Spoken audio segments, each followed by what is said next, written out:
হায় রে আমার নানা জান তো বলেছেন এমন একটা জায়গা যার নাম হবে কারবালা, ওই কারবালার মধ্যে আমাদেরকে শহীদ করে দিবে। ওই কারবালার প্রান্তরে ইমাম হুসাইনের কাফেলা যখন তাবু গাড়লেন, যখন উবাইদুল্লাহ ইবনে জিহাদ শুনতে পেলেন, তারা কি করলেন? নবীর পরিবারকে ক্ষমতার লোভে, ইমাম হুসাইন যদি ক্ষমতায় চলে যায় তাহলে তো তারা ক্ষমতা চালাইতে পারবে না, এই কারণে ইমাম হুসাইনকে তারা হত্যা করবে, তাহলে তাদের আর কোনো সমস্যা হবে না, এটাই হলো তাদের উদ্দেশ্য। আর ইমাম হুসাইন রাদিয়াল্লাহু তাআলা আনহুর কাফেলাকে হত্যা করার জন্য তারা ফুরাত নদীটা বন্ধ করে দিলেন, নবীর পরিবারদেরকে পানি খেতে দিবে না। হায় রে এই কেমন করুণ কাহিনী রে বাবা! এই পৃথিবীর জমিনে ফুরাত নদীর পানি কাক খাইলো, পাখি খাইলো, মাছ খাইলো, পশু পাখি খাইলো। আরে যেই নবী রহমাতুল্লিল আলামিন না হলে গোটা কুল কায়নাত হতো না, আসমান জমিন হতো না। ওই জমিনে আজ নবীর আওলাদদেরকে পানি দেওয়া হয় নাই, আজকে পানি দেওয়া হয় নাই। ও আমার বাবাজিরা, আমার নবীর পরিবার পানি নাই, উত্তপ্ত গরমের বালু। ইমাম আলী আকবর একে একে তাবু যখন গাড়লেন, এখানে অবস্থান করলেন, যুদ্ধের জন্য ডাক ঝঙ্কা বেজে গেল। যুদ্ধ যখন শুরু হয়ে গেল, যুদ্ধ চলছে, ইমাম আলী আকবর নবীজিকে বললেন, ও আকা, প্রায় সময়। আলী আকবর রাদিয়াল্লাহু তাআলা আনহু হুসাইন রাদিয়াল্লাহু তাআলা আনহুকে আকা বলতেন। তার কারণ হলো ইমাম আলী আকবরের চেহারা সম্পূর্ণ আমার দয়াল নবীজির চেহারার মতো। সুবহানাল্লাহ। ইমাম আলী আকবরকে ইমাম হুসাইন রাদিয়াল্লাহু তাআলা আনহু বড় মায়া করতেন, বড় মোহাব্বত করতেন। ইমাম আলী আকবর বলেন, ও হুজুর, আমাকে অনুমতি দেন, আমি কারবালার প্রান্তরে গিয়ে যুদ্ধ করতে চাই, নবীর পরিবারকে আমি সম্মানিত করতে চাই। তখন হুসাইন রাদিয়াল্লাহু তাআলা আনহু তিনি সুযোগ দিলেন এবং বললেন, যাও ইসলামের বাতি জ্বালায় আসো, আর ইসলাম জিন্দা হবে তোমাদের দ্বারাই। আলী আকবর রাদিয়াল্লাহু তাআলা আনহু প্রস্তুতি নিলেন, হায়দারি তলোয়ার হাতে নিয়ে যখন ঘোড়ায় চড়ার করে ঘোড়ায় চলে যখন কারবালার প্রান্তরে চলে গেলেন, যুদ্ধের ময়দানে আসলেন, এসে বললেন, ও নিষ্ঠুর এজিদি বাহিনী, কে আছো? আজকে আমি আলী আকবরকে ঠেকাইবা? কার বুকের ফাটা আছে? আমি আলী আকবরের কাছে আসো, যে আসবা তার গর্দানটা আলাদা করে দেওয়া হবে। সকল এজিদ বাহিনী থমকে গেলেন এবং ভয় পেয়ে গেলেন, কারণ নবীর পরিবারের কাছে রয়েছে ইমানি পাওয়ার। এই তলোয়ারের কাছে যদিও পানি নাই, কিন্তু ইমানি শক্তির অভাব নাই। সুবহানাল্লাহ। ইমাম আলী আকবর যুদ্ধ শুরু করলেন, এক প্রান্ত থেকে অন্য প্রান্ত পর্যন্ত তলোয়ারের আঘাতে একের পর এক এজিদ বাহিনী কতল করে ফেলছেন। যুদ্ধ করতে করতে ক্লান্ত হয়ে গেলেন। ক্লান্ত হয়ে যাওয়ার পরে যখন কাফেলার মধ্যে তাবুর মধ্যে আসলেন, ইমাম হুসাইনকে বললেন, ও ইমাম হুসাইন, আকা, আমি যুদ্ধ করতে করতে ক্লান্ত হয়ে গিয়েছি, আমি আজকে তোমার কাছে কোনো টাকা চাই না, সম্পদ চাই না, আমাকে একটু পানি দেন। আল্লাহু আকবার। الذي أرسل رسوله بالحق بشيرا ونذيرا وداعيا إلى الله بإذنه وسراجا منيرا أما بعد فقد قال الله تعالى في كلامه المجيد وفي فرقانه الحميد সকলে আমার সাথে বলুন আউযু বিল্লাহি মিনাশ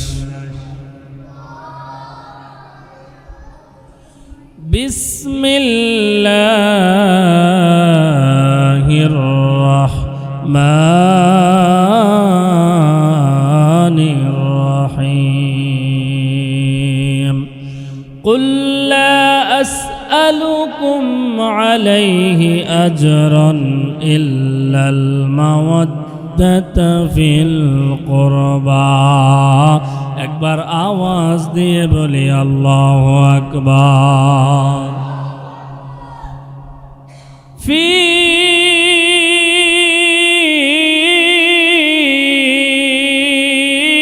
শানে হাবিবিহি একবার আওয়াজ দিয়ে বলি ইয়া রাসূলুল্লাহ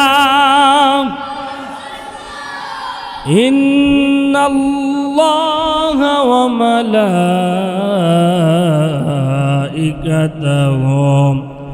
ইউসাল্লুনা আলান নবী ইয়া আইয়ুহাল্লাযীনা আমানু সাল্লু আলাইহি وسلموا تسليما يا اللهم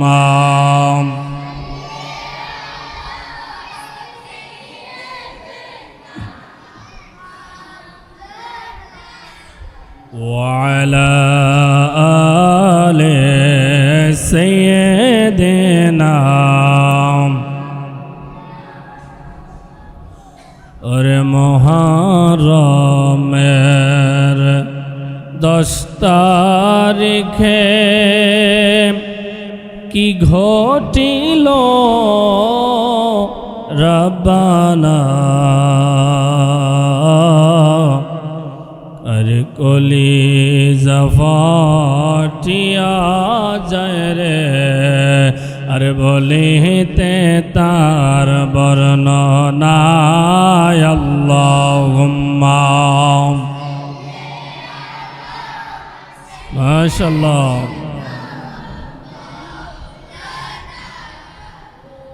وعلى آله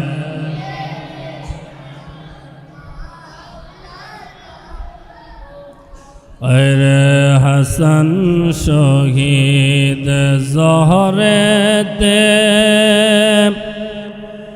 حسين شهيد كربلاء জয়নাল আবদিন বন্দী হইলেন নিষ্ঠুরে জিহদের জেলখানায় আল্লাহুম্মা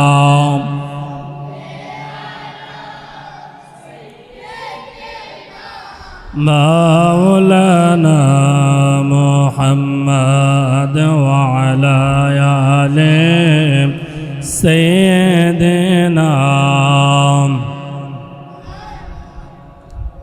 सबसे औला वाला हमारा नबी सबसे बाला आला हमारा नबी अपने मौला का प्यारा हमारा नबी अपने मौला का प्यारा हमारा नबी दोनों आलम का दूल्हा हमारा नबी सबसे औला वाला हमारा सबसे बाला आला हमारा नबी कौन देता है देने को मोह चाहिए कौन देता है देने को मोह चाहिए देने वाला है साचा हमारा नबी देने वाला है साचा हमारा नबी सबसे औला आला हमारा नबी सबसे बाला आला हमारा नबी हक ला इलाहा हो ला इलाहा इल्लल्लाह हो ला इलाहा हो ला इलाहा हस्बी रब्बी जल्लल्लाह मा फी क़ल्बी गैरुल्लाह हस्बी रब्बी मा फी क़ल्बी गैरुल्लाह नूर मुहम्मद सल्लल्लाहु ला इलाहा ला इलाहा इल्लल्लाह ला इलाहा हो ला इलाहा इल्लल्लाह ला इलाहा हो ला इलाहा इल्लल्लाह ला इलाहा बेशक इलाहा इल्लल्लाह ला इलाहा हो ला इलाहा ला इलाहा इल्लल्लाह मुहम्मदुर रसूलुल्लाह सल्लल्लाहु अलैहि वसल्लम हे हुसैन नबीजीर औलाद সালাম জানাই মোরা তোমায় সালাম জানাই মোরা তোমায় হে হোসেন নবীজির औलाद সালাম জানাই মোরা তোমায় সালাম জানাই মোরা তোমায় জানি না কেমন করে ছিলেন নবী সোনার মদিনায় জানি না কেমন করে ছিলেন নবী সোনার মদিনায় যে সময় নিষ্ঠুর সীমার তোমার গলায় তলোয়ার চালায় হে হোসেন নবীজির औलाद মোরা তোমায় সালাম জানাই, মোরা তোমায় যে গলায় চুমু খেতেন আল্লাহর হাবিব নবী মুস্তাফায়, যে গলায় চুমু খেতেন আল্লাহর হাবিব নবী মুস্তাফায়, কিভাবে সেই গলাতে তীরের আঘাত, কিভাবে সেই গলাতে দিল তারা ছুরি যে চালায়, হে হোসেন নবীজির औलाद সালাম জানাই, মোরা তোমায় সালাম জানাই, মোরা তোমায়। আল্লাহুম্মা সাল্লি ওয়া সাল্লিম ওয়া বারিক আলাইহি। উপস্থিত অধ্যকার আয়োজিত পবিত্র শহাদায়ে কারবালা স্মরণে মাহফিলের মুআজ্জাজ মুহতারাম ওয়াজিবুল ইহতিরাম মঞ্চে উপস্থিত আল্লাহ প্রেমিক, রাসূল প্রেমিক মুসল্লি বাবারা, সামনে বসা যারা রয়েছেন সবাইকে সালাম, আসসালামু আলাইকুম ওয়া রাহমাতুল্লাহি ওয়া বারাকাতুহু। মাইকের আওয়াজ যতটুকু যাচ্ছে পর্দার আড়ালগত শ্রবণগত আবেদা সালেহা সম্মানিত মা বোনেরা, সবাইকে আমার অন্তরের অন্তঃস্থল থেকে আবারও সালাম জ্ঞাপন করছি, আসসালামু আলাইকুম ওয়া রাহমাতুল্লাহি ওয়া বারাকাতুহু।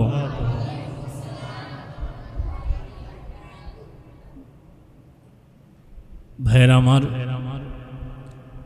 আজ পবিত্র শহাদায়ে কারবালার স্মরণে ঐতিহ্যবাহী আইটপাড়া সিদ্দিক আকবর রাদিয়াল্লাহু তাআলা আনহু জামে মসজিদ শহাদায়ে কারবালার স্মরণে মাহফিলে আসতে পেরে বসতে পেরে খুশি না বেজার? যদি বান্দা খুশি মনে ভালো কাজে বসে তাহলে আল্লাহ খুশি হয়ে যায়, আল্লাহর হাবিব খুশি হয়ে যায়, আহলে বাইত খুশি হয়ে যায়, সাহাবায়ে কেরাম খুশি হয়ে যায়। সুবহানাল্লাহ। সবটুকুন ভালোবাসা আল্লাহ এবং তার হাবিব সাল্লাল্লাহু আলাইহি সাল্লামের জন্য। আল্লাহ এবং তার হাবিব সাল্লাল্লাহু আলাইহি সাল্লাম যেন আমাদের এই আশা বসাকে কবুল করেন, প্রত্যেকে বলি আমিন।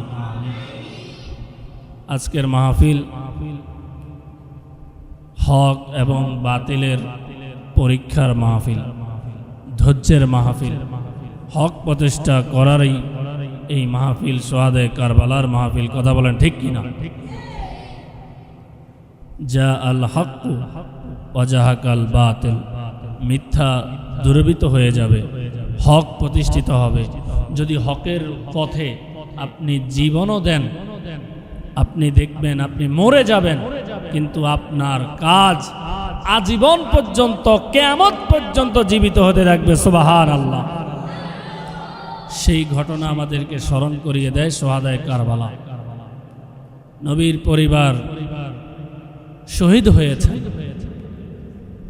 এজিদ থেকে গেছে, কিন্তু আল্লাহ তাআলা এজিদকে সম্মানিত করে নাই, কিন্তু নবীর পরিবারকে আল্লাহ তাআলা কিয়ামত পর্যন্ত আল্লাহ তাআলা সম্মানের চাদরের মধ্যে রেখে দিয়েছে। সুবহানাল্লাহ।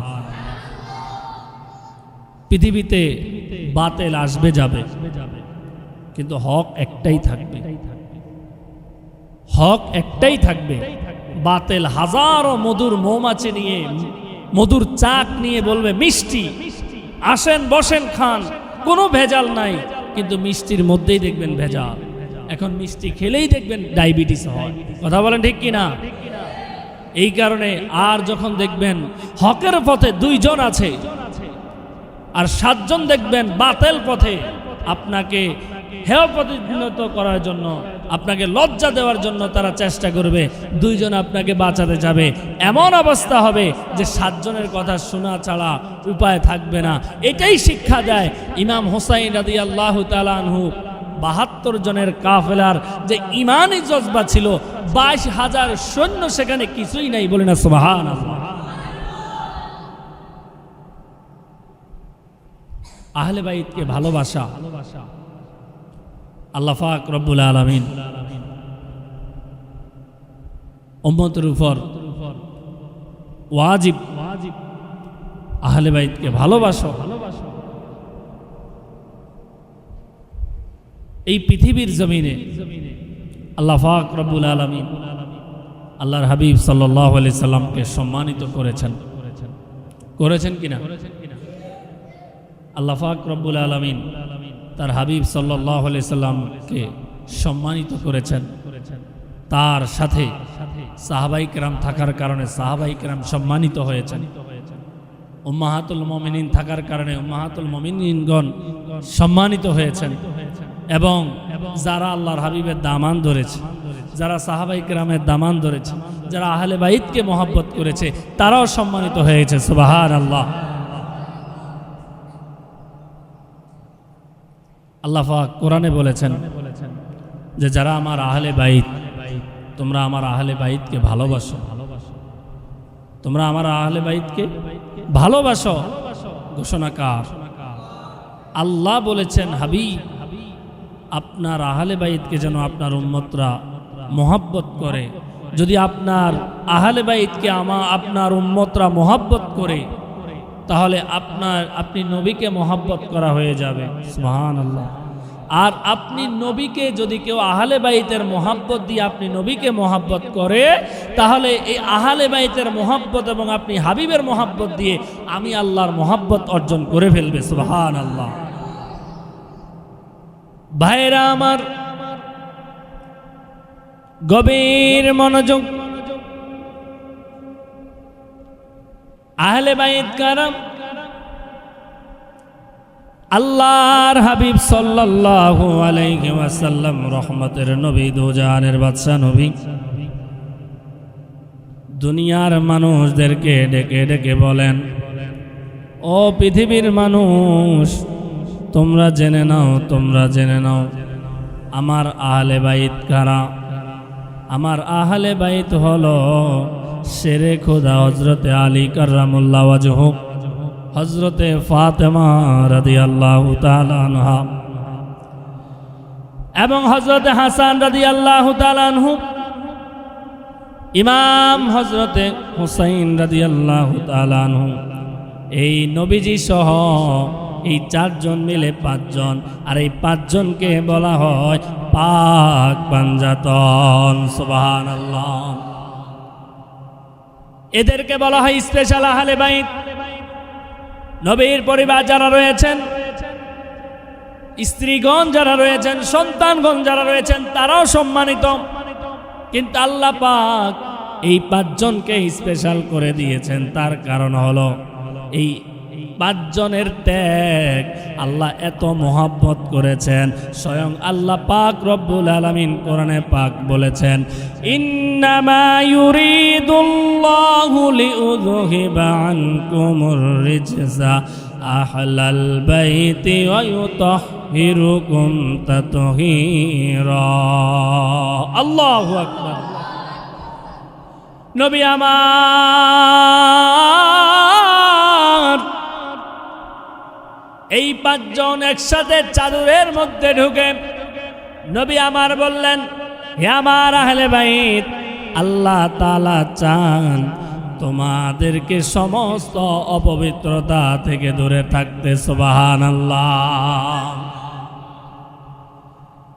এরপরে আমার আল্লাহ রব্বুল আলামিন কোরআনে পাকে বলেছেন আহলে বাইতদের সম্পর্কে। আমার আল্লাহ রব্বুল আলামিন বলেন, কুল লা আসআলুকুম আলাইহি আজরান ইল্লাল মাওয়াদ্দাতা ফিল কুরবা। আল্লাহু আকবার।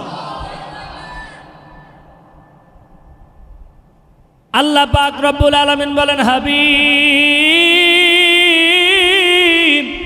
দোস্ত আমার, আপনি আপনার উম্মতদেরকে জানায়া দেন, ঘোষণা করে দেন যে হাবিব গো, আপনি আপনার উম্মতদেরকে বলে দেন, এ দুনিয়ার মানুষ, আমি নবী 63 বছর হায়াতে জিন্দেগির মধ্যে ইসলামকে জিন্দা করার জন্য যত কষ্ট করলাম, ইসলামকে প্রতিষ্ঠিত করার জন্য যত মেহনত করলাম, এই সব কিছুর বিনিময় আমি তোমাদের কাছে কিছু চাই না, আমি চাই শুধু আমার আহলে বাইতের ভালোবাসা। আহলে বাইতকে ভালোবাসবেন। নবী আমার বলেন, আমার আহলে বাইত, আমার হাসান হোসাইন হলো নূহ নবীর কিস্তির মতো। কিসের মতো? নূহ নবীর কিস্তির মতো। যারা আমার আহলে বাইতকে ভালোবাসবে, যারা ইমাম হাসান হোসাইন রাদিয়াল্লাহু তাআলা আনহুকে ভালোবাসবে রে, আল্লাহ পাক রব্বুল আলামিন বলেন, যেইভাবে নূহ নবীর কিস্তির মধ্যে প্লাবন হওয়ার সময় যেই মানুষগুলো নৌকায় উঠেছে, যারা মাপ পেয়ে গিয়েছে, ঠিক তেমনি আখিরি জামানা এমন একটা সময় আসবে রে, ওই সময় আমার হাবিবের আদরের নাতি ইমাম হুসাইন, ইমাম হাসানকে যারা মোহাব্বত করবে, এই আখিরি জামানায় তাদের ঈমান মজবুত হবে। সুবহানাল্লাহ। আব্বুজিরারে আমার, আহলে বাইতকে কেন ভালোবাসবো? নবীকে ভালোবাসা হলো ঈমান, আর পরিপূর্ণ ভালোবাসা আহলে বাইতের মোহাব্বত থাকা। আহলে বাইতের মোহাব্বত থাকলে নবীর পরিপূর্ণ মোহাব্বত অন্তরে পয়দা হয়ে যাবে। সুবহানাল্লাহ। আব্বুজিরারে আমার, মদিনার আকাশে সূর্য সুন্দরভাবে উদিত হলো, ঝলমলে সূর্যের আলোড়ন চলছে। ঈদের দিন হযরত ইমাম হাসান হোসাইন রাদিয়াল্লাহু তাআলা আনহু মায়ের কাছে এসে বললেন, মা, ও মা, আজকে ঈদের দিন, মদিনাবাসীর ছেলে মেয়েরা ঈদের জামা কাপড় কিনে তারা আনন্দ উল্লাস করে, মাগো মা, আমরা কি নতুন জামা পাবো না? আমরা কি নতুন জামা পাবো না? মা বললেন, বাবা যাও যাও, গোসল করে আসো, দর্জির দোকান থেকে তোমাদের জন্য জামা আসবে।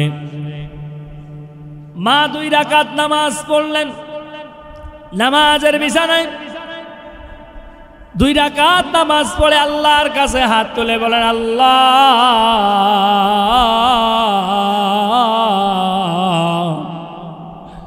সন্তানগুলোকে আজকে যদি জামা না দিতে পারি, কিভাবে আজকে সন্তানের কাছে মুখটা দেখাবো?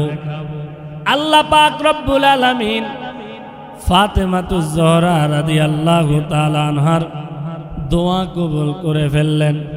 আল্লাহ তাআলা জান্নাত থেকে 2টা পোশাক পাঠাইলেন। একটা পোশাকের রং হলো সবুজ, আরেকটা পোশাকের রং হলো, কালার হলো লাল। হযরত জিবরাইল আলাইহিস সালাতু ওয়াস সালাম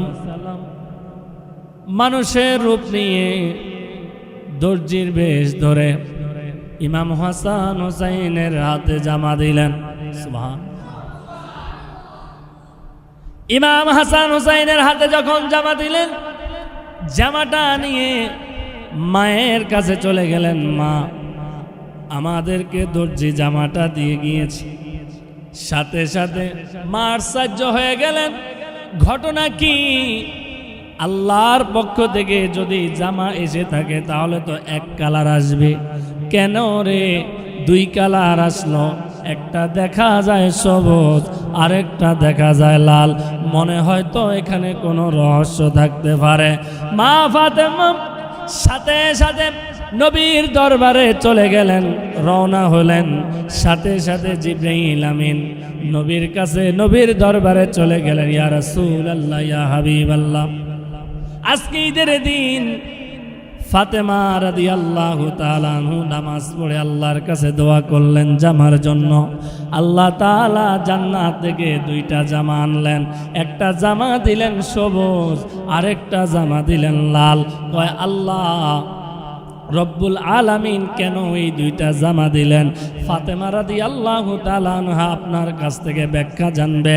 ইয়া রাসূলুল্লাহ, ইয়া হাবিবাল্লাহ, আপনি তো জানেন আপনার আদরের নাতি ইমাম হাসান জহর খেয়ে, বিষ খেয়ে ওই কাফেররা তাকে হত্যা করে ফেলবে, আর ইমাম হুসাইন রাদিয়াল্লাহু তাআলা আনহুকে কারবালার প্রান্তরে শহীদ করে ফেলবে। কথা বলেন ঠিক কিনা? মা ফাতেমাতুজ জোহরা রাদিয়াল্লাহু তাআলা আনহা আসলেন নবীর দরবারে আর বললেন, মারে মা,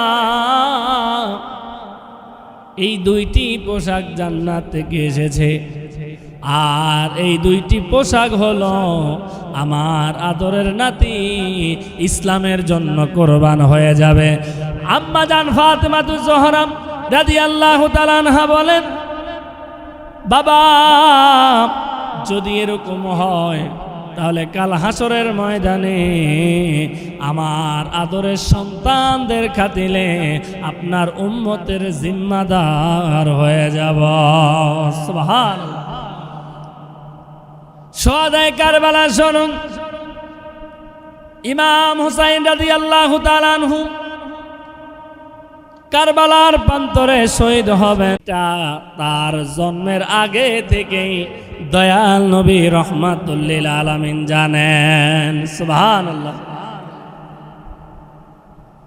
নবীজির দরবারে একদিন উম্মে সালমা রাদিয়াল্লাহু তাআলা আনহা আসলেন, এসে বললেন, ইয়া রাসূলুল্লাহ, ইয়া হাবিবাল্লাহ, আমি একটা স্বপ্ন দেখলাম, আমি একটা খারাপ স্বপ্ন দেখলাম।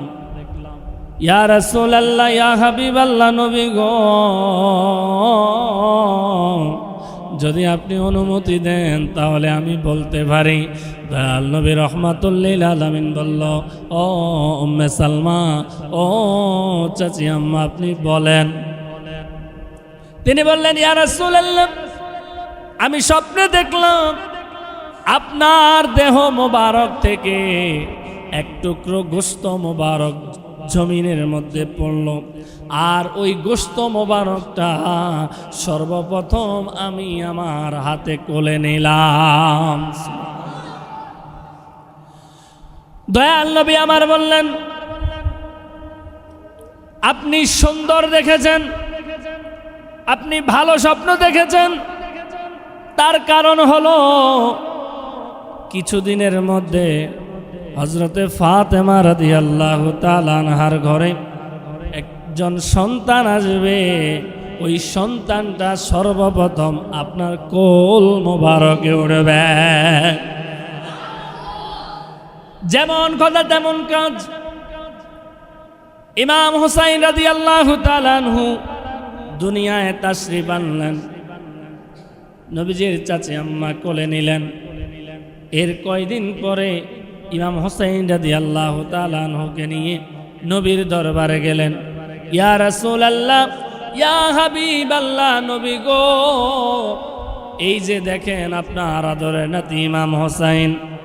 নবী আমার দেখে মুস্কি এসে দিলে, আবার মুহূর্তের মধ্যে কান্না করে দিলে।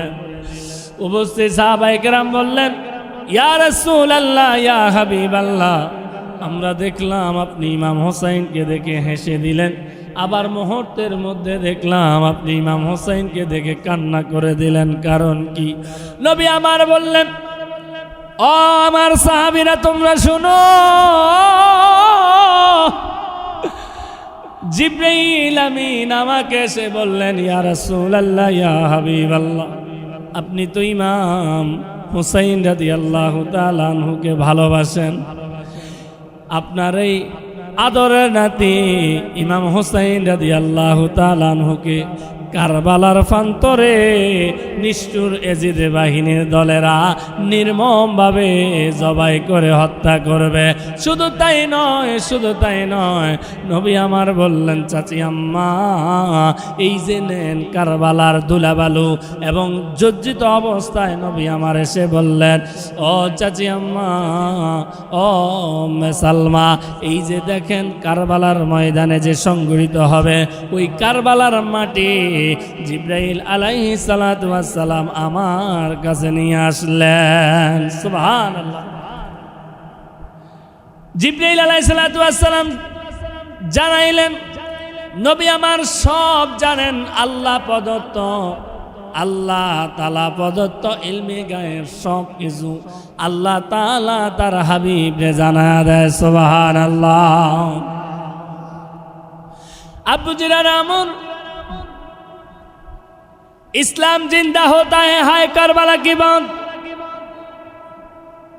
ইসলাম জিন্দা হয়েছে নবীজি থাকা অবস্থায়, আবার পূর্ণ দ্বিতীয়বার জিন্দা হয়েছে কারবালার ময়দানে ইমাম হুসাইন রাদিয়াল্লাহু তাআলা আনহু শহীদ হওয়ার পর। সুবহানাল্লাহ। আবু জিরার আমার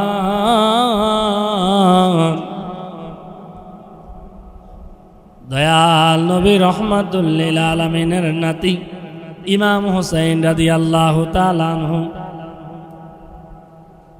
যখন কুবা প্রান্তরে যাবেন, এর আগে ক্ষমতার মসনদে ছিলেন, মদিনার মসনদে ক্ষমতার মধ্যে ছিলেন হযরতে জলিল কদর সাহাবী হযরতে মুআবিয়া রাদিয়াল্লাহু তাআলা আনহু।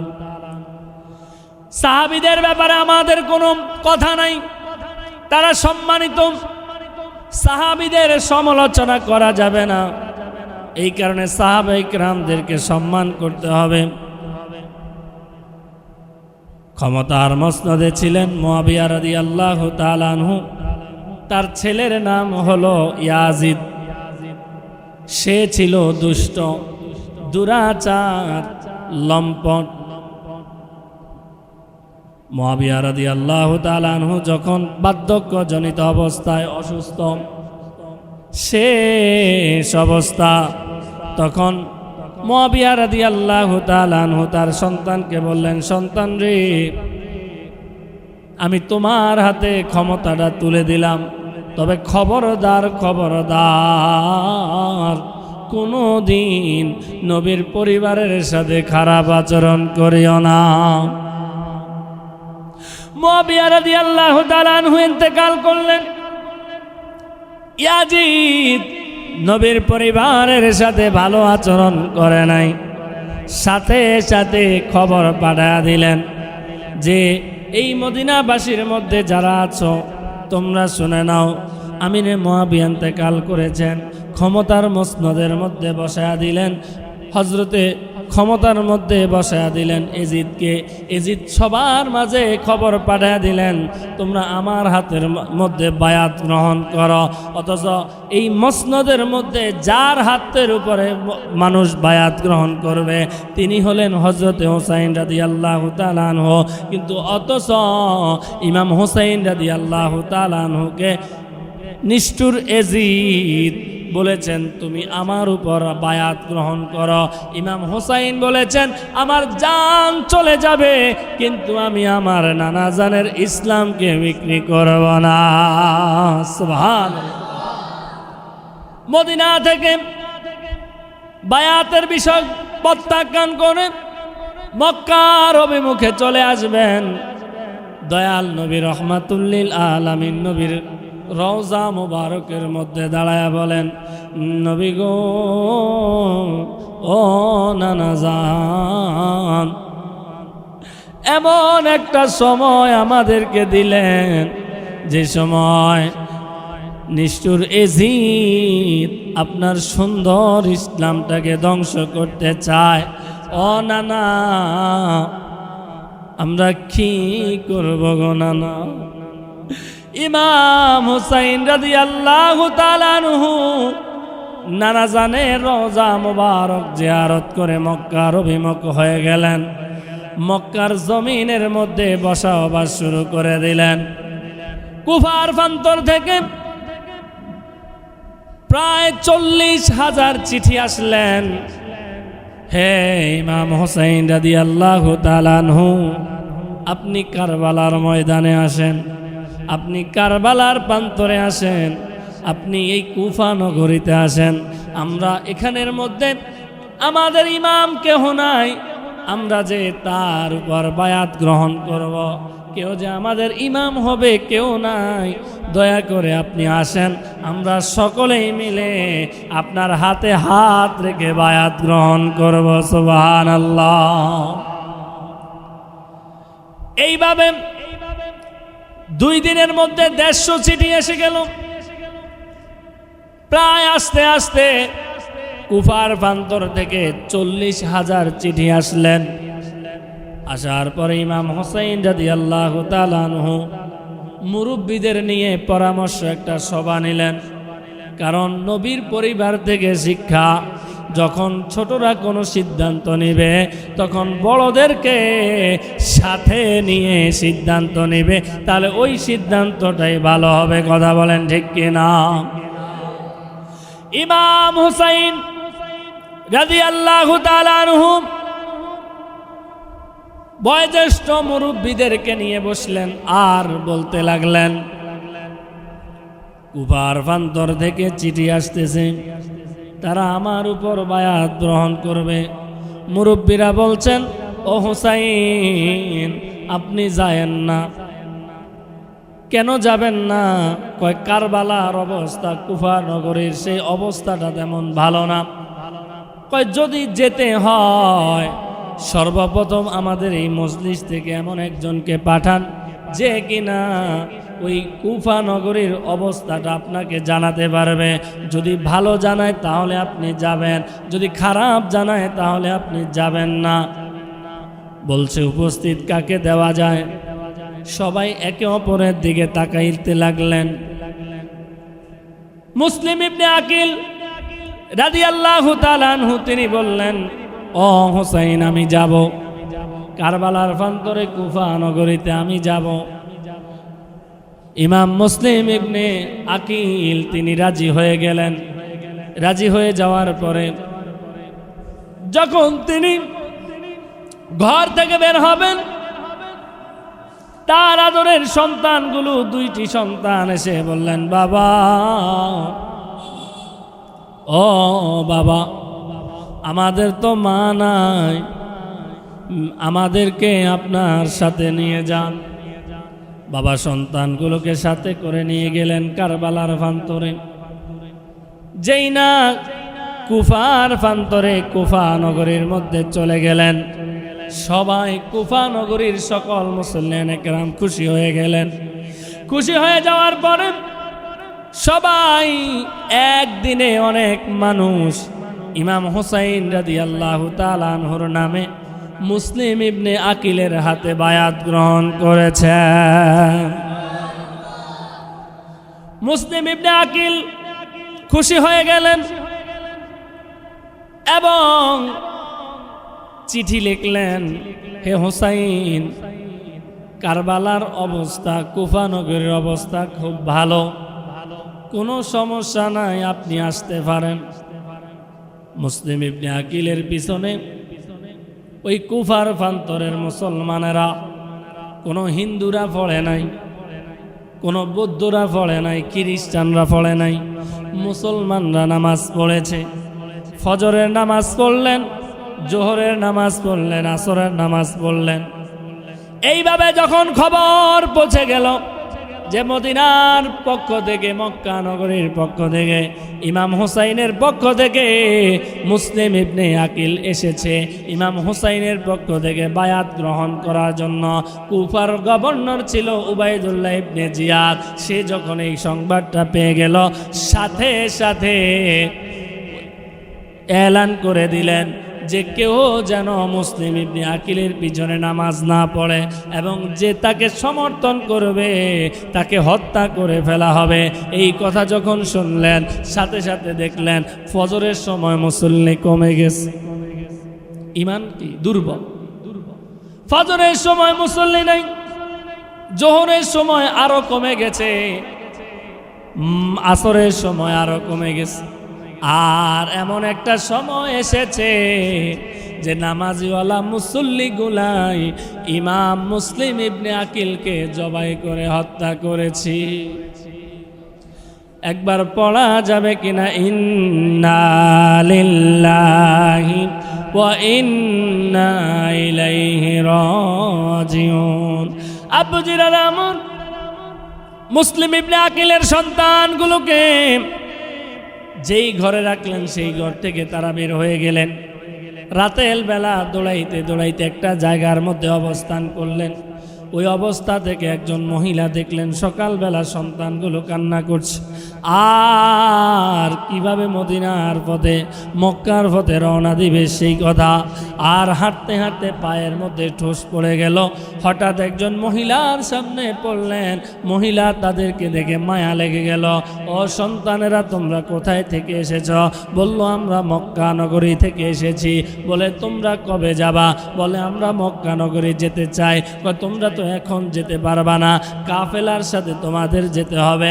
আমি তোমাদেরকে কাফেলায় উঠা দেব, তবে কাফেলায় দেওয়ার আগে তোমরা আমার ঘরের মধ্যে অবস্থান করো। মদিনার গভর্নর উবাইদুল্লাহ ইবনে জিয়াদ তিনি ঘোষণা করলেন, মুসলিম ইবনে আকিলের সন্তানগুলোকে যে কতল করতে পারবে তাকে পুরস্কার গ্রহণ করা হবে, তাকে পুরস্কার দেওয়া হবে। সাথে সাথে মহিলা যেই ঘরে অবস্থান করেন ওই ঘরের স্বামী হলো একজন সেনাপতি, সেও ওই সন্তানগুলোকে খুঁজতেছে। স্বামী ঘরের মধ্যে আসলেন, সন্তানগুলোকে স্ত্রী ঘরের এক কোনায় রেখে দিলেন। রেখে দেওয়ার পরে মুহূর্তের মধ্যে একটা ঘটনা আসলো। বলো, স্বামী বলতেছেন, আমার স্ত্রী মুসলিম ইবনে আকিলের দুইটি সন্তান এই কারবালার ময়দান থেকে এইদিকে ঘোরাফেরা করছে। যদি তাদেরকে পাওয়া যায়, তাদেরকে কতল করতে পারলে গভর্নর উবাইদুল্লাহ ইবনে জিয়াদ আমাকে পুরস্কার দিবে। সাথে সাথে একটা আওয়াজ আসলো, সন্তানগুলো একটা চিৎকার মেরে দিল। চিৎকার দেওয়ার সাথে সাথে ওই সেনাপতি বলতে লাগলেন, কে চিৎকার মারে? স্ত্রী বললেন, কুফার প্রান্তরের সন্তানেরা চিৎকার করতেছে। না না না, এটা কোনো কুফা নগরীর সন্তানের চিৎকার নয়, মনে হয় আমাদের ঘরের মধ্যে কোনো সন্তান রয়েছে। তারপরে বলে, স্ত্রী তুমি তাদেরকে বের করে দাও। বের করে দেওয়ার পরে সন্তানগুলোকে নিষ্ঠুর কাফেররা, এজিদ বাহিনীরা তাদেরকে হত্যা করে দিয়েছে। একবার বলা যাবে কিনা ইন্না লিল্লাহি ওয়া ইন্না ইলাইহি রাজিউন। ভাইয়েরা আমার, এইদিকে ইমাম হুসাইনের কাছে চিঠি চলে গেল। মুসলিম ইবনে আকিল বলেন, ও দুনিয়ার মানুষ, আমি যদি জানতাম তোমরা আমাকে শহীদ করে ফেলবা, তাহলে আমার জান চলে গেলেও আমি ইমাম হুসাইনের কাছে চিঠি পাঠাইতাম না। সুবহানাল্লাহ। ইমাম হুসাইন চিঠি পেলেন, দাওয়াত গ্রহণ করলেন। যখন ৭২ জনের কাফেলা নিয়ে বের হবেন, বলেন তো ইমাম হুসাইন রাদিয়াল্লাহু তাআলা আনহু কারবালার ময়দানে কুফা নগরীতে কি যুদ্ধ করার জন্য গেলেন নাকি দাওয়াত দিয়েছেন সেই জন্য গেলেন? मुझे को फवालो मुसाफिर न समझो, मैं आया नहीं हूँ, बुलाया गया हूँ। मुझे को फवालो मुसाफिर न समझो, मैं आया नहीं हूँ, बुलाया गया हूँ। खुदा जाने कैसी है ये मेजबानी, 72 आंसू कहे बंदे पानी, मुकद्दर में हौज़े कौसर कभी ना, मैं प्यासा नहीं हूँ पिलाया गया हो। ओए কুফাবাসী আমায় মুসাফির ভেব না, আমি এমনেতেই আসিনি, দাওয়াতে এসেছি, আমি এমনেতেই আসিনি, দাওয়াতে এসেছি। একবার আওয়াজ দিয়ে বলা যাবে কিনা সুবহানাল্লাহ।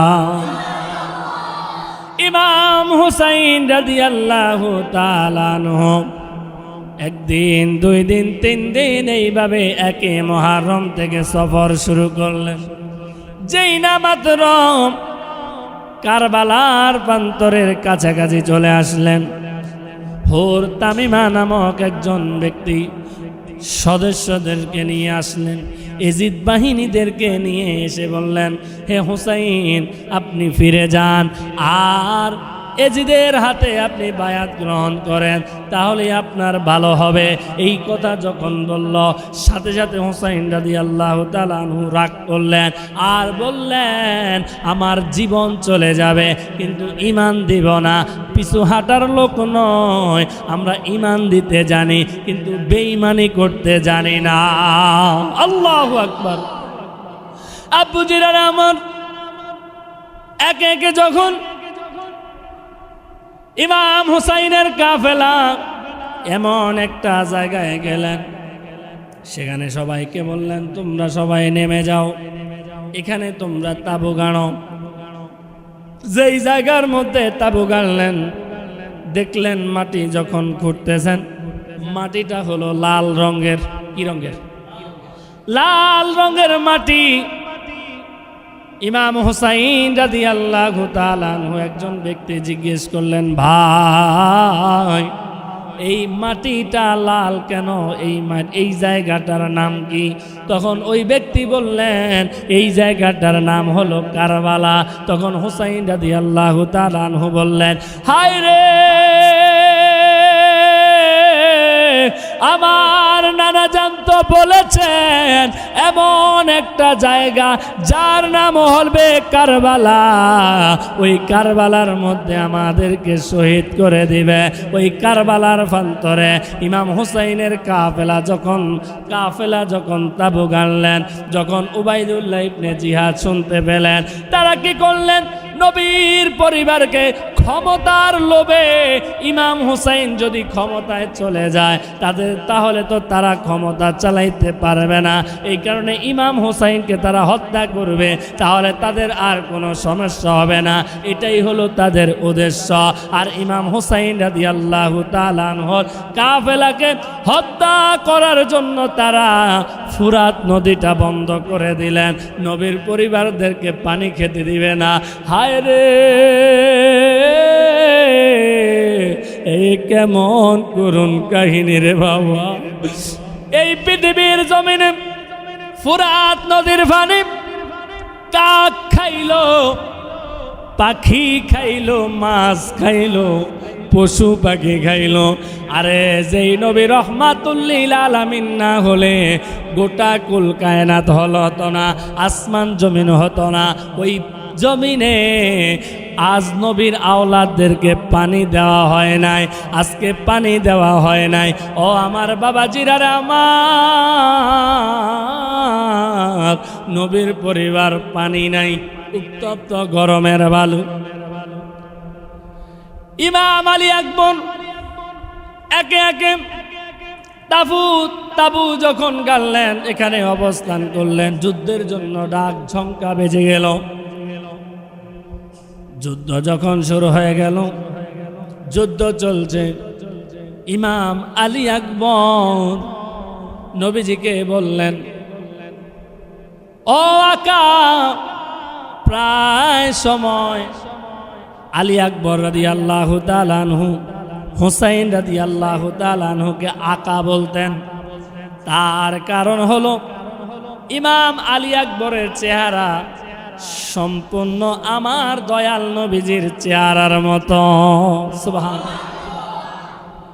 ইমাম আলী আকবরকে ইমাম হুসাইন রাদিয়াল্লাহু তাআলা আনহু বড় মায়া করতেন, বড় মোহাব্বত করতেন।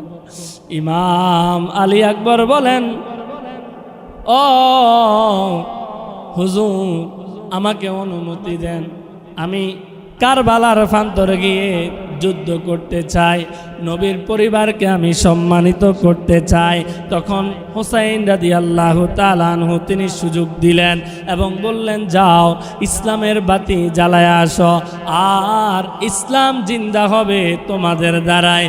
আলী আকবর রাদিয়াল্লাহু তাআলা আনহু প্রস্তুতি নিলেন, হায়দারি তলোয়ার হাতে নিয়ে যখন ঘোড়ায় চড়ার করে ঘোড়ায় চলে যখন কারবালার প্রান্তরে চলে গেলেন, যুদ্ধের ময়দানে আসলেন, এসে বললেন, ও নিষ্ঠুর এজিদি বাহিনী, কে আছো? আজকে আমি আলী আকবরকে ঠেকাইবা, কার বুকের ফাটা আছে?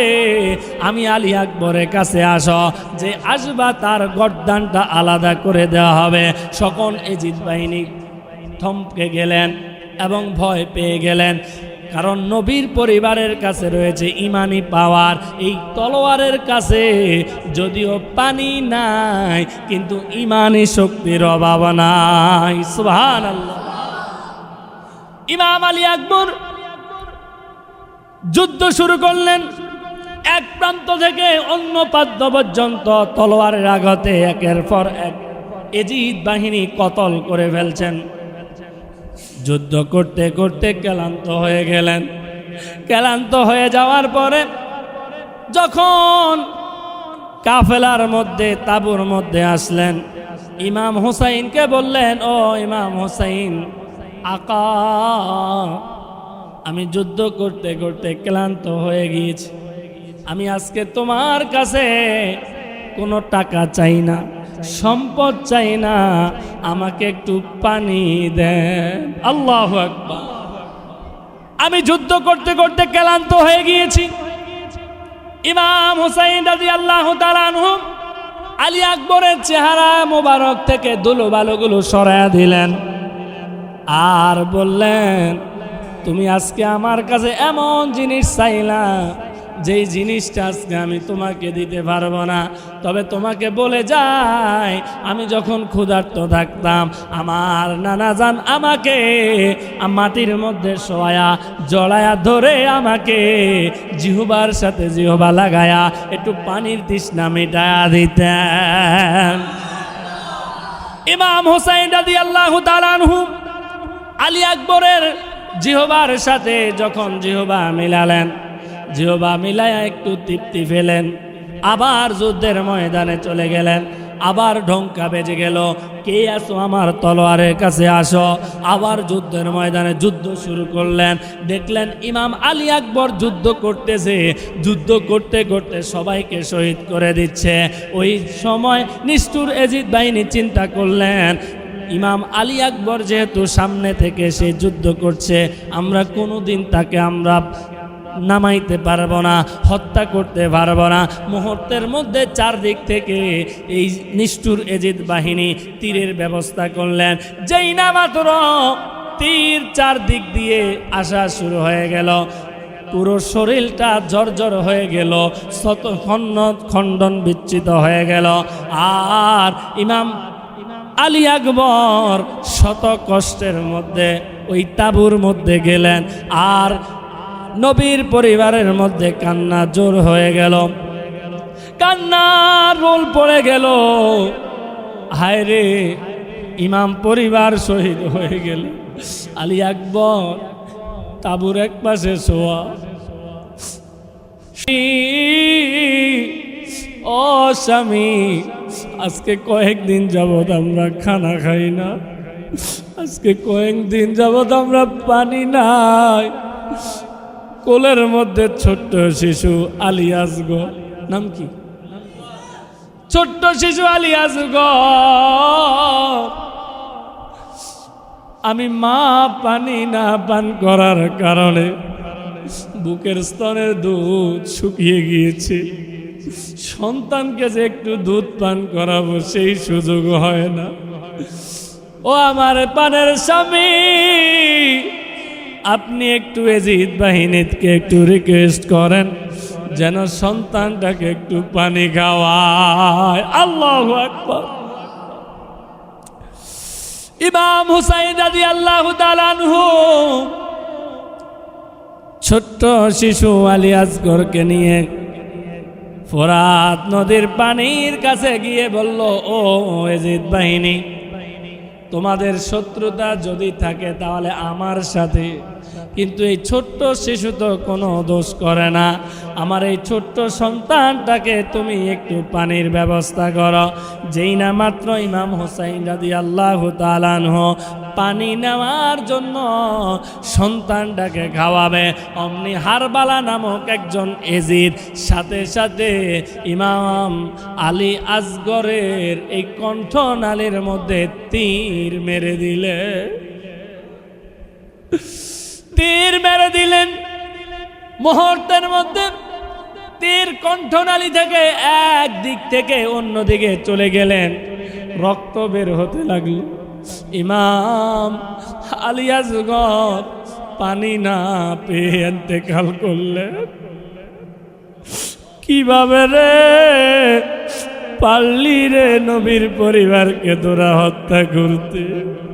আজকে কত পানি আমরা অপচয় করি। আজকে যদি আইটপাড়ার মানুষ ওই কারবালার প্রান্তরে থাকতো রে, তাহলে সব পানি ইমাম হুসাইনের কাছে দিয়ে আসতো। যার অন্তরে কারবালার প্রেম আছে, কারবালার মোহাব্বত আছে, তার ঈমান তাজা আছে। সুবহান। কারবালার বিছেদের জ্বালা গো আমরা সইতে পারি না, কারবালার বিছেদের জ্বালা গো আমরা সইতে পারি না। হায় রে মুহররমের 10 তারিখে ঘটল কি ঘটনা, হায় রে মুহররমের 10 তারিখে ঘটল কি ঘটনা, কারবালার বিছেদের জ্বালা গো আমরা সইতে পারি না, কারবালার বিছেদের জ্বালা গো আমরা সইতে পারি না। আল্লাহুম্মা সাল্লি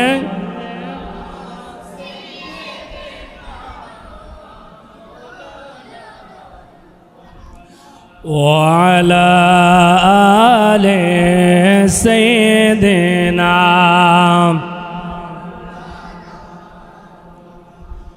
নবী গো আপনার ভালোবাসায় আল্লাহর ওলি হওয়া যায়। নবী গো আপনার ভালোবাসায় আল্লাহর জান্নাত পাওয়া যায়। আল্লাহুম্মা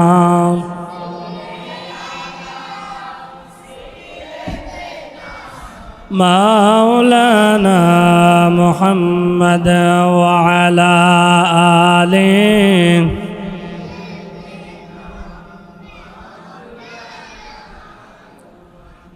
আবুজিরা আমার, কারবালার আলোচনা শুনতে খারাপ লাগে? খারাপ লাগে? ছেড়ে দিব, মাইক বন্ধ করে দিব। ইমাম হুসাইন রাদিয়াল্লাহু তাআলা আনহু 10 মুহররম সকালবেলা ইমাম হুসাইনের তাবুর মধ্যে আজান হলো। নিষ্ঠুর এজিদ বাহিনীর কাফেলার মধ্যে আজান হলো। তাহলে বোঝা যায় নবীর পরিবারকে কোনো ইহুদি মারে নাই, মারছে হলো কাফের না মুসলমান। মুসলমান যারা ছিল তোমার এই এজিদি বাহিনীর মধ্যে সব ছিল মুসলমান। কেউ হাফেজ, কেউ কারি, কেউ শিক্ষিত, ক্ষমতার লোভে অন্ধ হয়ে নবীর অসহায় পরিবারদেরকে ধ্বংস করে দিয়েছে। এ আমার বাবাজিরা, কারবালার প্রান্তরে শিক্ষা ইমাম হুসাইন রাদিয়াল্লাহু তাআলা আনহু যখন দেখলেন একে একে সব শহীদ হয়ে যাচ্ছে, ইমাম হুসাইন রাদিয়াল্লাহু তাআলা আনহু শরীরটা ঝিমঝিম করছে, শরীরের মধ্যে তেমন কোনো শক্তি নাই। বলেন তো, খাবার নাই, পানি নাই, তাহলে কি শরীরের মধ্যে শক্তি থাকবে না? শক্তি নাই, দুর্বল শরীর নিয়েও নবীর পরিবারের আদরের নাতি ইমাম হুসাইন রাদিয়াল্লাহু তাআলা আনহু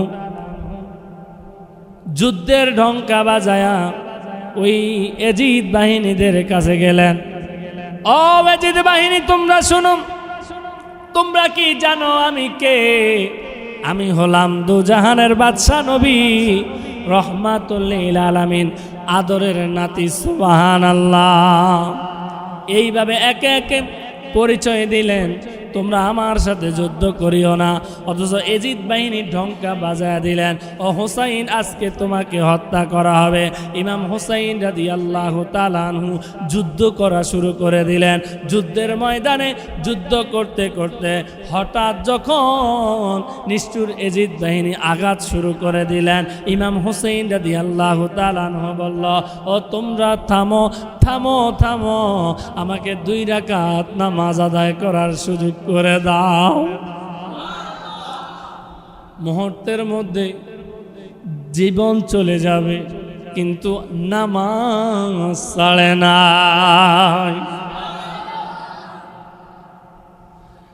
2 রাকাত নামাজ পড়লেন, অতি দ্রুত নামাজ পড়লেন। কাফেররা জিজ্ঞেস করলেন, ইমাম হুসাইন, তুমি না দেরি করে নামাজ পড়ো, আজকে কেন রে তুমি তাড়াতাড়ি নামাজ পড়লা? ইমাম হুসাইন রাদিয়াল্লাহু তাআলা আনহু নামাজ আদায় করলেন। নিষ্ঠুর সীমার ইমাম হুসাইন রাদিয়াল্লাহু তাআলা আনহুকে শহীদ করবে।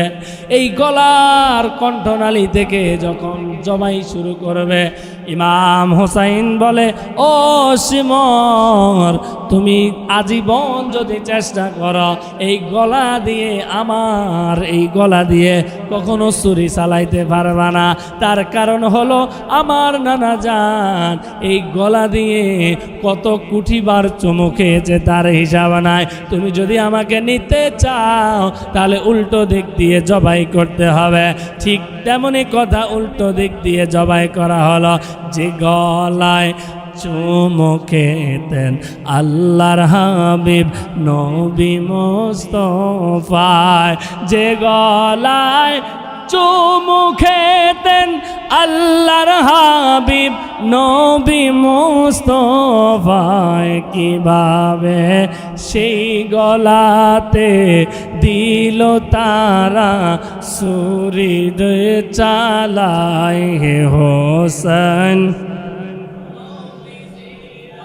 লাদ সালাম জানাই মোরা তোমায়, সালাম জানাই মোরা তোমায়। কারবালার প্রান্তরে ইমাম হুসাইন রাদিয়াল্লাহু শহীদ হয়ে গেলেন। একজন ব্যক্তি তিনি বলতে লাগলেন যে ইমাম হুসাইন রাদিয়াল্লাহু তাআলা আনহুর কল্লা যখন আলাদা হয়ে গেল, দেহ আলাদা, কল্লা আলাদা যখন হলো, বলে আমি দেখতে পেলাম রে কল্লাও কথা কয়, দেহ কথা কয়। সুবহানাল্লাহ। তারা ইমাম হুসাইন রাদিয়াল্লাহু তাআলা আনহুর মাথা মোবারককে মল্লমের আগা দিয়া উঠায়া ঢাক ঢোল পিটে সেই দরবারের মধ্যে নিয়ে যাচ্ছেন। ওবায়দুল্লাহ জিহাদের মধ্যে যখন নিয়ে যায়, নিষ্ঠুর এজিদ বাহিনী ইমাম হুসাইন রাদিয়াল্লাহু তাআলা আনহুর এই ঠোঁট মোবারকের মধ্যে লাঠি দিয়ে ধাক্কা দেয়। একজন সাহাবী বললেন, ও কে তুমি? ইমাম হুসাইনকে এত কষ্ট দিয়েছ? আমি আমার চোখে দেখলাম দয়াল নবী রাহমাতুল্লিল আলামিন তার জীবন দশায় কত হাজার বার এই ঠোঁট মোবারকে ইমাম হুসাইনের সাথে চুমু খেয়েছেন। সুবহানাল্লাহ। ইমাম হুসাইন রাদিয়াল্লাহু তাআলা আনহুকে হত্যা করে ফেলল এবং জয়নুল আবেদিন বেঁচে ছিলেন। জয়নুল আবেদিন বেঁচে থেকে সেখান থেকে বংশ পরম্পরায় আজকে আমাদের দেশে আওলাদে রাসূল নবীর পরিবার যখন কারবালার প্রান্তর থেকে ফিরে যখন নিজ জায়গার মধ্যে আসলেন, মদিনার মধ্যে, নিষ্ঠুর এজিদ মদিনার বাসীর মধ্যে তিনি ঠিক মতো রাজত্ব তো চালায় নাই, নবীর পরিবারদেরকে কষ্ট দিলেন।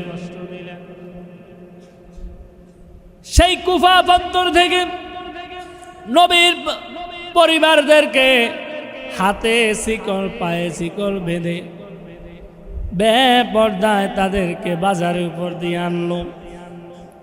এই কাহিনীগুলো যখন কষ্ট দিল, কষ্ট দেওয়ার পরে ইমাম জয়নুল আবেদিন তার দয়াল নবীজির রওজা মোবারকের সামনে এসে বলল, ইয়া রাসূলুল্লাহ, ইয়া হাবিবাল্লাহ, আজকে ওই কারবালার প্রান্তরে ইমাম কাসেমকে শহীদ করা হয়েছে, ইমাম আলী আকবরকে শহীদ করা হলো, আলী আসগরকে শহীদ করা হলো, সবাইকে, ইমাম হুসাইনকে শহীদ করা হলো। আজকে নবীর পরিবারদেরকে কষ্ট দিল। আপনার কাছে বিচার দিলাম, কাল হাসরের ময়দানে যারা নবীর পরিবারদেরকে কষ্ট দিল তারা যেন জাহান্নামের কীট হয়ে যায়। যারা নবীর পরিবারকে কষ্ট দিয়েছে, যারা নবীর পরিবারকে কষ্ট দিয়েছে, আল্লাহ তাআলা তাদেরকে জাহান্নামের তলদেশে রাখবে। আর এই সোহাদে কারবালার শিক্ষা হলো ঈমানের শিক্ষা, ধৈর্যের পরীক্ষা।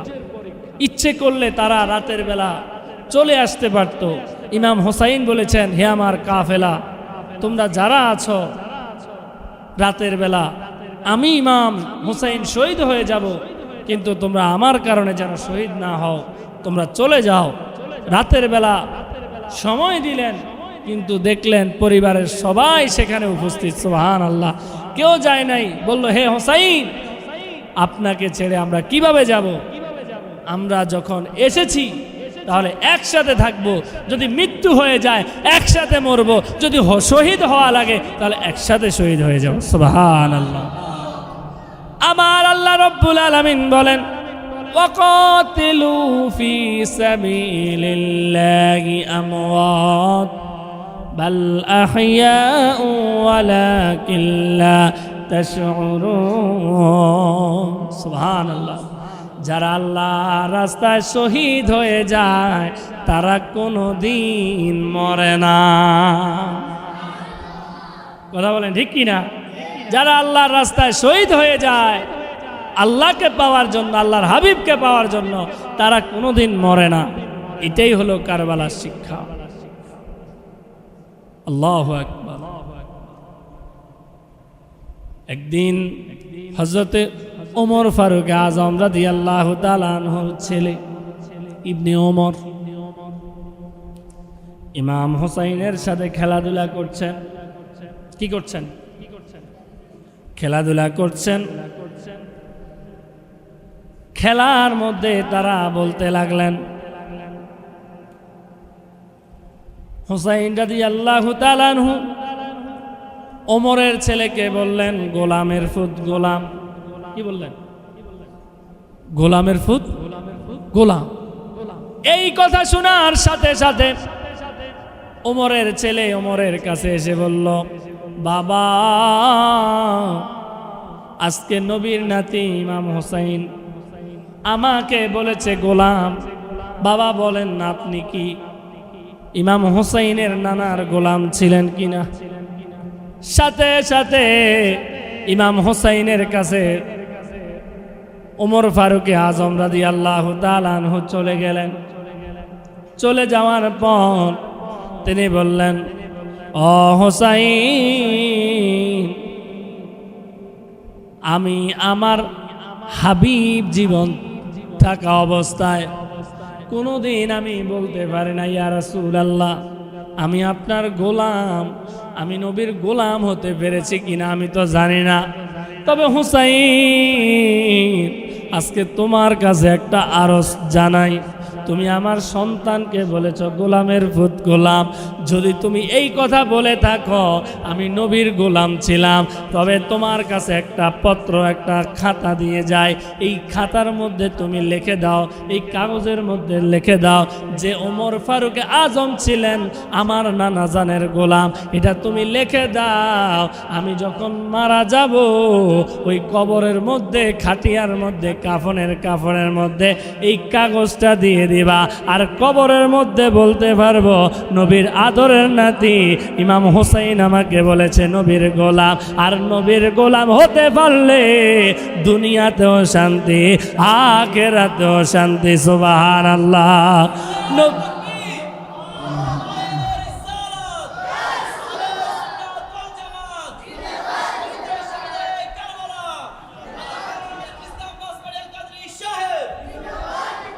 একবার বলেন মারহাবা।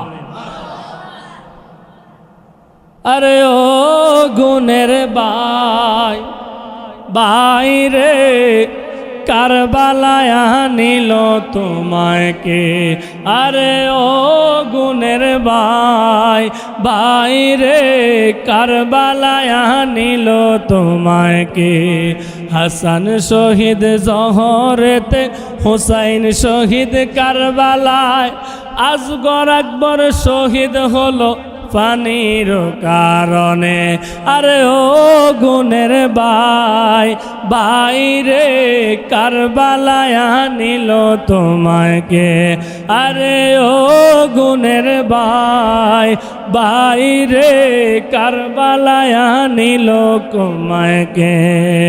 আরে গাছের পাতা ঝরে পড়ে সকিনার কান্দনে, গিয়েছিল প্রাণের কাশেম কারবালার ময়দানে। আরে গাছের পাতা ঝরে পড়ে সকিনার কান্দনে, গিয়েছিল প্রাণের কাশেম কারবালার ময়দানে। আরে জয়নালকে বন্দি করিল, জয়নালকে বন্দি করিল এজিদ দুশ্মনে।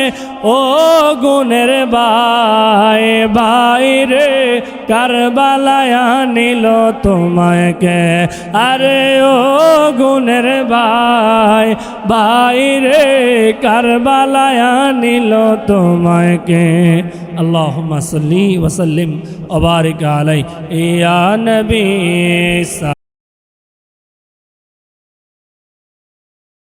মরণের কথা মানুষ, মরণের কথা মানুষ স্মরণ কর না। আজরা ইলাশিলে রে মন কপিয়ত চলবে না।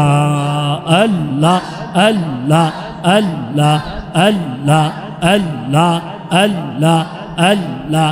লা ইলাহা ইল্লাল্লাহ, লা ইলাহা ইল্লাল্লাহ মুহাম্মদ রাসূল। আখিরাতে পার হবে তুই পল সে রাতের পল। আল্লাহ আল্লাহ আল্লাহ আল্লাহ আল্লাহ আল্লাহ। আয় মোহাম্মদ কমলে ওয়ালা, আয় রে আমার বুকে আয়।